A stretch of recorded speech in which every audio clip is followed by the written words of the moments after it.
Yes, sir. Yes, sir. चलो good.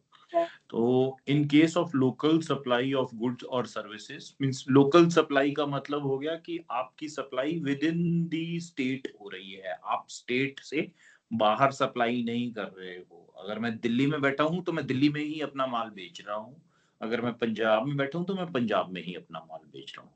In case of local supply of goods और services, the supply would be charged dual GST. Dual GST का क्या मतलब होता है बच्चे? एक सीजीएसटी लगता है, एक एसजीएसटी लगता है। हाँ जी। और तीसरा क्या लगता है? यूटीजीएसटी, आईजीएसटी बेटा लोकल में नहीं लगता है। आईजीएसटी लगना है जब हम इंटर स्टेट सप्लाई कर रहे हैं। अगर हम लोकल सप्लाई कर रहे हैं तो डुअल जीएसटी लगेगा। डुअल जीएसटी का मतलब है सीजीएसटी एंड एसजीएसटी। यही सप्लाई अगर मेरी यूनियन टेरिटरी में हो रही है तो instead of SGST it will be UTGST. ठीक है जी। स्टेट ना होके ये यूनियन टेरिटरी हो जाएगी। तो जो यूनियन टेरिटरीज हैं वो हमें मालूम है हमारी कौन सी है, और ये यूनियन टेरिटरीज वो जिनका स्टेट लेजिस्लेचर नहीं है। ठीक है जी, जिनका स्टेट लेजिस्लेचर नहीं है। स्टेट लेजिस्लेचर है तो उस केस में वहां पर एसजीएसटी ही चार्ज होना है, यूटीजीएसटी चार्ज नहीं होना है। स्टेट लेजिस्लेचर हमारा कौन कौन सी यूनियन टेरिटरीज का है? 3 यूनियन टेरिटरीज मैंने आपको लास्ट क्लास में बताई थी, जहां पर हमारा जो है वो यूनियन टेरिटरी होते हुए भी since state legislature is there तो वहां एसजीएसटी चार्ज होता है। कौन सी थी बच्चे वो? पहली नंबर, कोई भी नंबर हो सकता है, कुछ ऐसा नहीं है कि पहला नंबर दिल्ली बोला तो दिल्ली ही होना चाहिए। पांडिचेरी। पौंडीचेरी, पौंडीचेरी का नवा नाम हुन पुडुचेरी है, इसलिए याद रखना। पौंडीचेरी और Puducherry means one and the same thing, but official name is Puducherry. Second Delhi. Sir Jammu and Kashmir. तीसरी जम्मू एंड कश्मीर। तीसरी जम्मू एंड कश्मीर। तो जम्मू एंड कश्मीर में क्या लगना है? हमारा एसजीएसटी लगना है। और बाकी जितनी भी यूनियन टेरिटरीज हैं उसमें हमारा जो है वो यूटीजीएसटी लगना है। तो बाकी टेरिटरीज कौन सी होगी? उनमें एक चंडीगढ़ ही होगी आपकी। चंडीगढ़ के अलावा जो है it is your Dadra and Nagar Haveli, और साथ में दमन एंड दीव। तो ये मतलब एक यूनियन टेरिटरी इतनी लंबी है जिसमें दादरा नागरा हवेली भी है और दमन और दीव भी है। और ये जगह जो है ये अलग अलग है। दादरा नागरा हवेली और दमन तो साथ साथ हैं, एक सड़क का फर्क है। दीव तो समुंदर के पास है, मतलब ये मतलब दूसरी तरफ है एकदम ऑल टुगेदर ही। तो बट ये सारी जो मिला के हैं एक ही यूनियन टेरिटरी कहलाती है। इसके अलावा अंडमान निकोबार आइलैंड्स हैं, लक्षद्वीप है, ये सारी जो है यूनियन टेरिटरीज हैं हमारी। तो इन यूनियन टेरिटरीज के अंदर जो है यूटीजीएसटी लगता है रादर देन एसजीएसटी। सो कोई मतलब अब हमें याद हो गया, बाय एंड लार्ज याद हो गया। जिसने पहली बार सुना उसको भी याद हो गया, जिसने आज दूसरी बार सुना है उसे तो याद होना ही है। तो अब हमारा जो है नेक्स्ट पॉइंट जो आ जाता है कि हम सप्लायर ने जो गुड्स और सर्विसेज बिल करी हैं वो 10,000 रुपए की करी है जी। 10,000 रुपए का सामान जो है वो बेचा है। 10,000 रुपए जो है वो बेसिक प्राइस है जिसके अंदर अभी टैक्सेस नहीं लगाए हुए हैं। अब इसमें डुअल मोड में टैक्सेस लगेंगे तो 9% के हिसाब से जब सीजीएसटी लगेगा तो वो 9% ऑफ 10,000 हो गया 900 रुपए, और 9% ही एसजीएसटी लगेगा, ये भी आपके बेसिक प्राइस पे ही लगेगा। सो 9% ऑफ 10,000, 9% ऑफ 10,000, तो ये दोनों मिला के 900 रुपए हो गए। 900 1800 और 10,000 11,800 रुपए की जो इनवॉइस है including the bill including the taxes, ये ऐसे आएगी। अगर आप कोई लोकल सामान खरीदते हो अपने शहर से तो ऐसी इनवॉइस मिलेगी आपको। अगर आप मान लो खाना खाते हो कहीं पर और उस रेस्टोरेंट वाले ने आपको बिल दिया है, तो आपने अगर 100 रुपए का खाना खाया है तो 100 रुपए तो वो यहाँ लिख देगा कि 100 रुपए का आपने जो है वो नूडल्स खाए या डोसा खाया या पिज्जा खाया। साथ में वो जो है जीएसटी सीजीएसटी लगा देगा। सीजीएसटी का जो रेट होगा रेस्टोरेंट की सर्विसेज पे वो 2.5% होता है, 2.5% होता है। तो ₹2.5 वो इसके लगा देगा, 2.5% वो SGST लगा देगा, SGST का 2.5% ₹2.5 हो गया, तो आपको जो कुल मिला के वो इनवॉइस है ₹105 की बना के दे देगा। ठीक है जी, ये पॉइंट क्लियर है, समझ में आ गई ये बात? ये बात अगर समझ में आ गई है तो मैं ये सब जो लिखा हुआ है ये सब मिटा देता हूँ।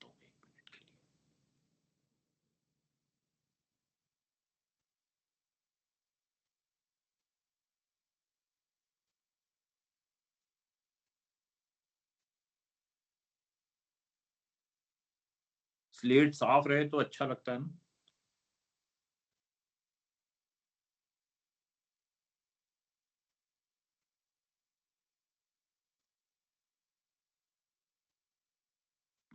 हाँ, अब ये 11,800 रुपए की इनवॉइस जो है बन गई है। अब आपको ये सामान बेचा गया है, आप जो है आप एक कंज्यूमर नहीं है, रादर आप जो हैं आप एक डीलर हैं। आप किसी होलसेलर से सामान लेकर आए हैं और आप आगे अपने ही सिटी में इस सामान को बेचना चाहते हो। जो 10,000 रुपए वाला सामान है वो अब आप 12,000 रुपए में बेचना चाहते हो। आप हम पिछली बार बात कर रहे थे कि आप एक स्टील के व्यापारी हो और आप ये स्टील जो है नंगल में बैठ के मंडी गोविंदगढ़ से खरीद कर लाए हो। स्टील की कोई आइटम है, आपने 10,000 की वहां खरीदी, यहाँ आप 12,000 रुपए में बेच रहे हो। सारे ट्रेडर ऐसे ही करते हैं। आप अपने कस्टमर को के नजदीक आ जाते हो तो कस्टमर आपसे ले लेता है, ट्रांसपोर्ट कॉस्ट बचाता है और अपनी कई तरह की असुविधाएं बचाता है। उसके लिए ये आपकी वैल्यू एडिशन मानी जाती है। आप 10,000 रुपए वाली चीज को अब 12,000 रुपए में बेचने जा रहे हो। जब आप 12,000 रुपए में बेचने जा रहे हो तो अब सरकार आपसे एक्सपेक्ट करती है कि इसके ऊपर जो टैक्स लगेगा वो आप क्योंकि ये टैक्स जो है this is nothing but on percentage basis. Percentage basis को हम एक टर्म होती है उसको हम कहते हैं एड वैलोरम।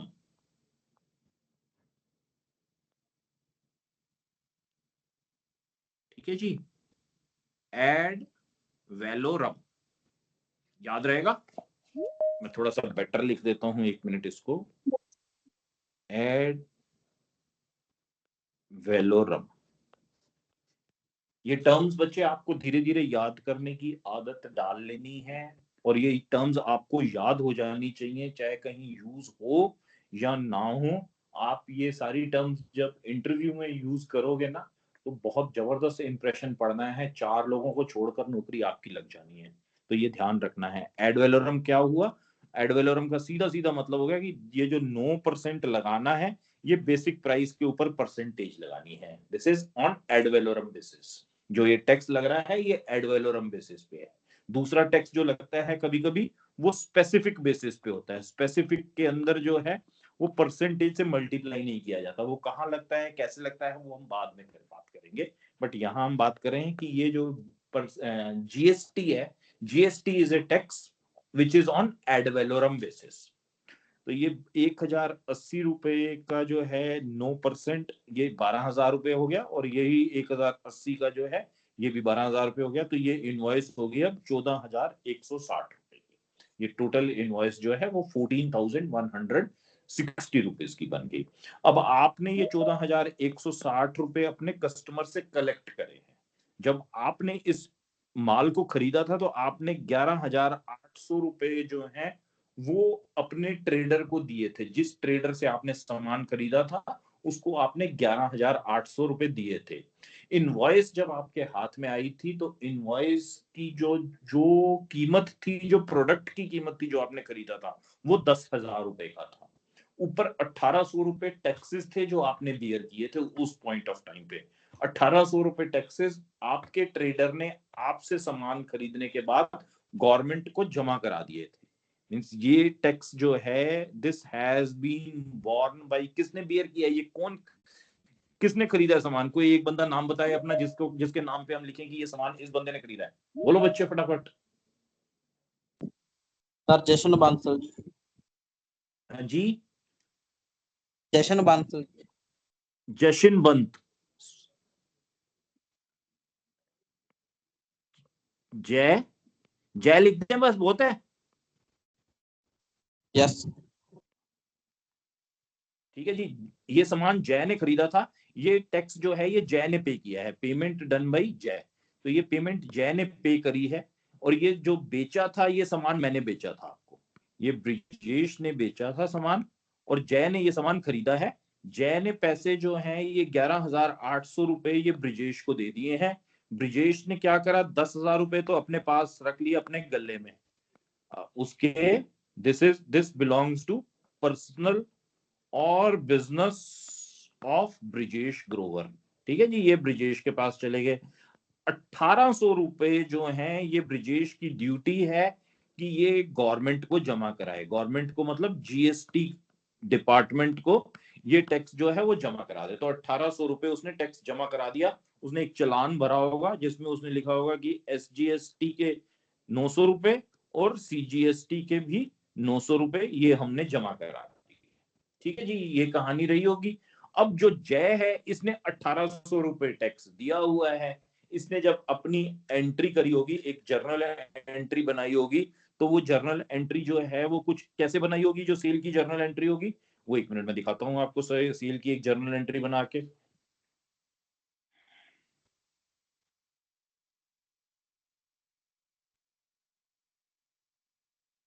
तो इसने जब सामान खरीदा होगा तो क्या किया होगा, एंट्री क्या करी होगी।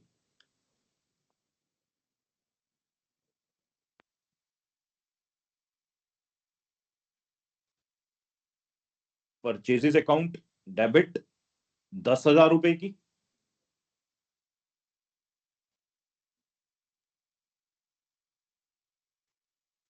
जीएसटी अकाउंट डेबिट 1,800 रुपए का, टू ब्रिजेश ग्रोवर 11,800। जब पेमेंट करी होगी तो क्या किया होगा, Brijesh Grover debit to bank account, यहाँ कैश अकाउंट 11,800, 11,800 ये एंट्री रही होगी।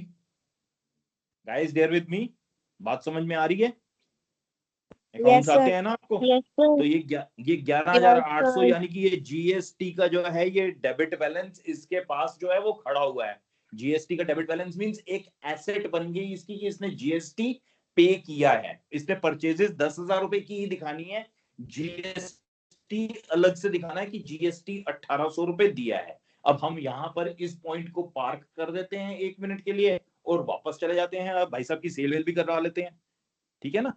जय, ये बुक्स, ये किसकी बुक्स है, दीज आर बुक्स ऑफ जय। जय बेटा तूने ध्यान रखना है, तेरी किताबें हैं ये, मैंने कहीं ऐसा है ना कि हेरा फेरी कर जाऊं इसमें।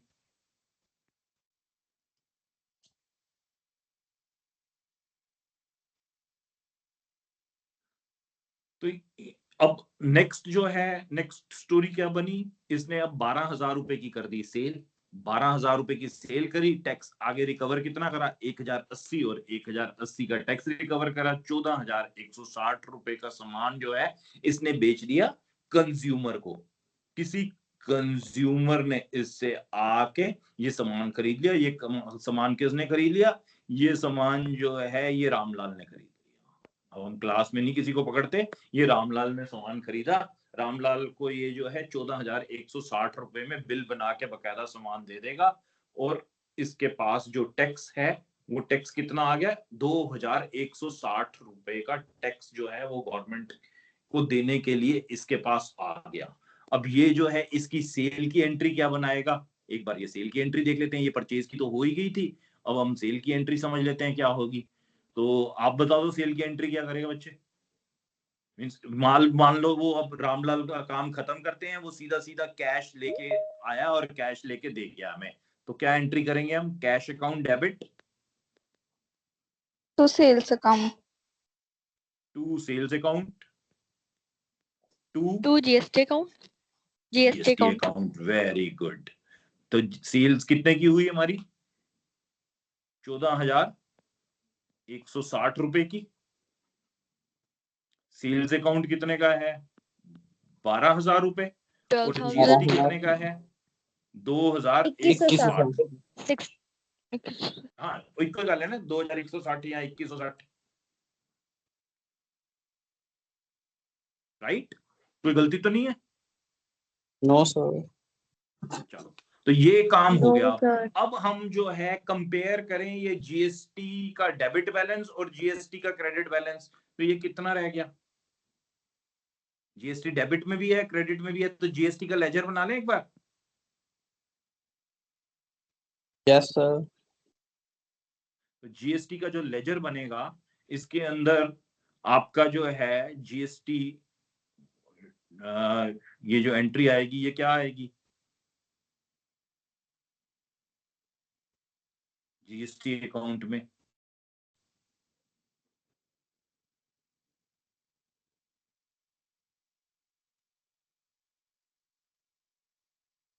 टू ब्रिजेश ग्रोवर, ये आई 1800 सर डेबिट। 1800, और बाई कैश ये आई 2160 रुपए। बैलेंस कितना बच गया? 360। 360।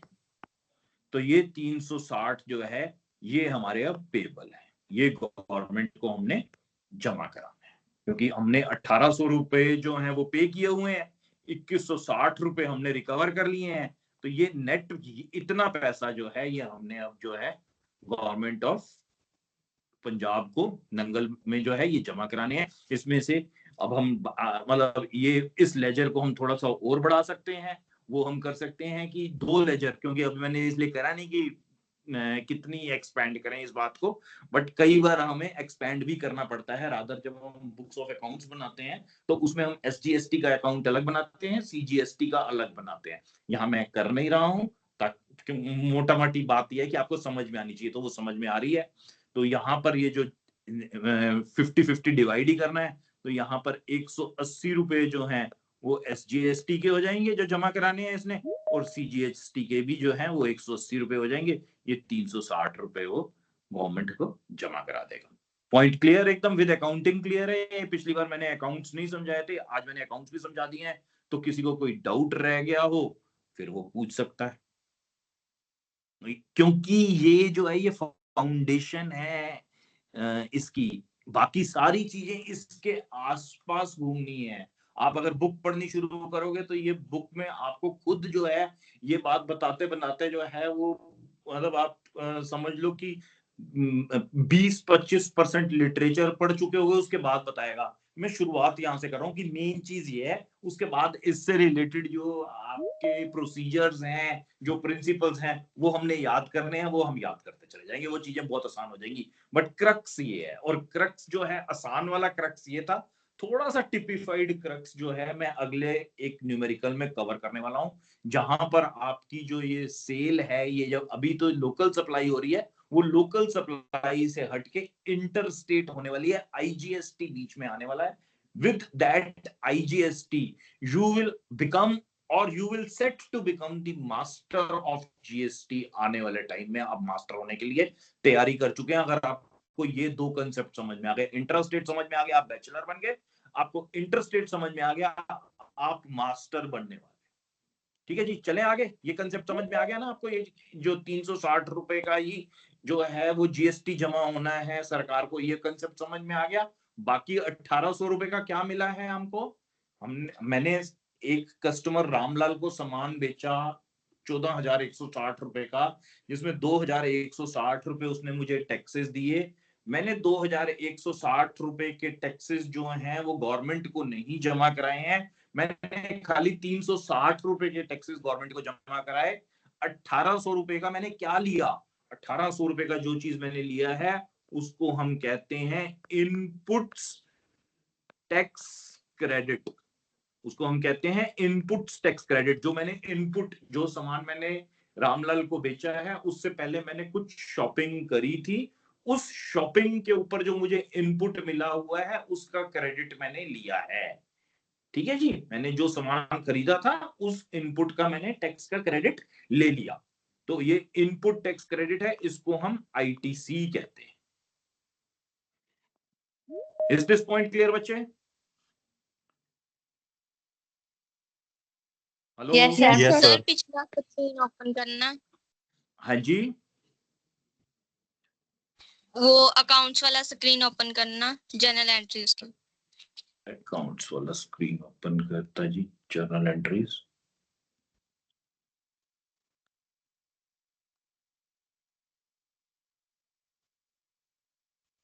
स्टार्टिंग से। सर हाँ जी, अकाउंट जो सेकंड सप्लायर है उसके जो अकाउंट्स में जो एंट्री डली हुई है उसमें सर एक कंफ्यूजन है। क्या? सर जैसे कि आपने इसको जीएसटी को जो क्रेडिट किया है, टोटल जो आपने कर दिया है, मतलब कि जो सेकंड टाइम करना है, लेकिन सर 360 रुपए जो सेकंड सप्लायर पे करेगा लास्ट में गवर्नमेंट को।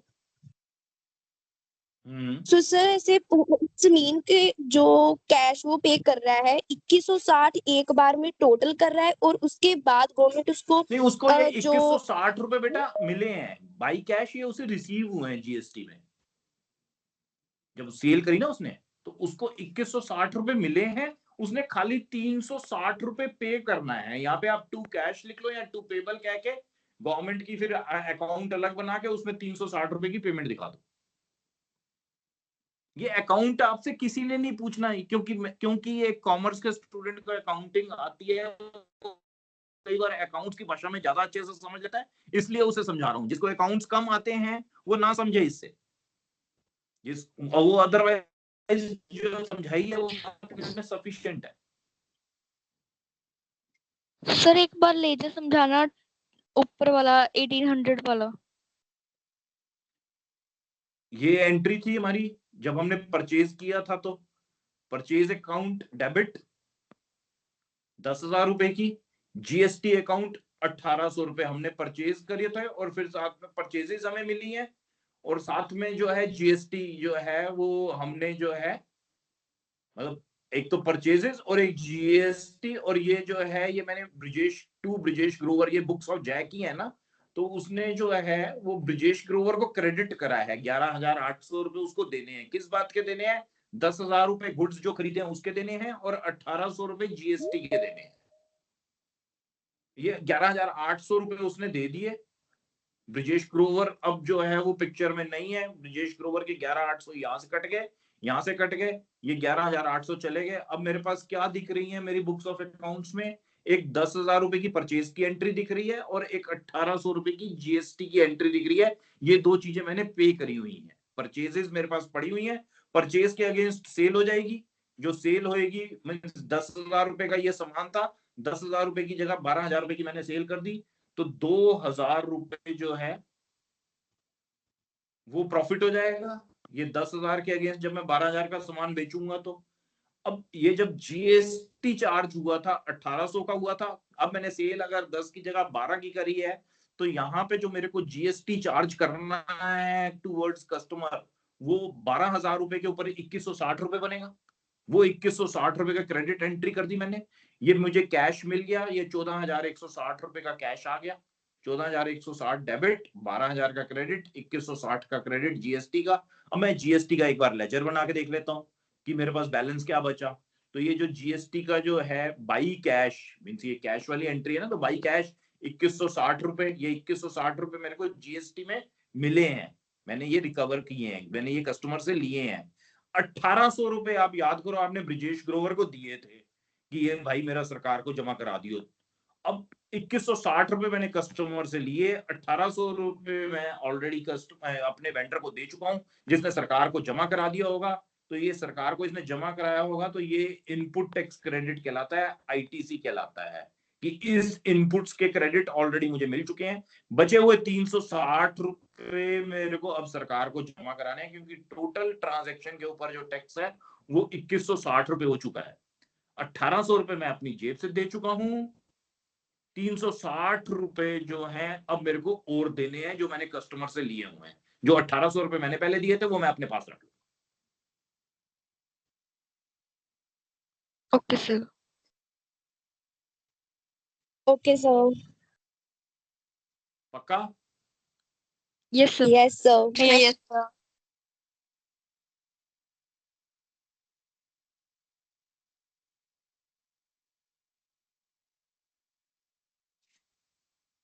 अच्छा, अब इसमें जो है ये तो हमने रखी थी एक सिंगल ट्रांजैक्शन कि मैं एक स्टील खरीद कर लेकर आया, एक स्टील की जो इनगट्स हैं, गिट्टियां हैं स्टील की, वो खरीद कर लाया और मैंने वही आने के बाद बेच दी। यहाँ पर जो है हमने जो इनपुट लेना है, मींस इस एग्जांपल से कुछ ऐसा सा लगता है कि आपने जोन सा सामान खरीदा है उसके ऊपर जो इनपुट टैक्स क्रेडिट मिला है, उस इनपुट टैक्स क्रेडिट को आपने जब वही सामान बेचा तो तब लेना है। ये सिर्फ एक एग्जाम्पल था। ये एक एग्जाम्पल ऐसे मान के चलो कि एक पूरे महीने की सेल हुई है। ये ऐसे एक बंदे ने पूरे 10,000 रुपए की एक महीने की सेल करी है। 10,000 रुपए के ऊपर जो है उसने 1,800 रुपए का टैक्स चार्ज करा और 11,800 रुपए की टोटल जो है वो परचेज करी है। 10,000 रुपए का सामान खरीदा और 1,800 रुपए का जो है वो टैक्स लिया उसके ऊपर और 11,800 रुपए टोटल पे किए हैं। अब ये जो ड्यूरिंग द मंथ परचेजेस हैं, जितनी भी उसने परचेजेस करी हैं, वो सामान बिके या ना बिके, वो सब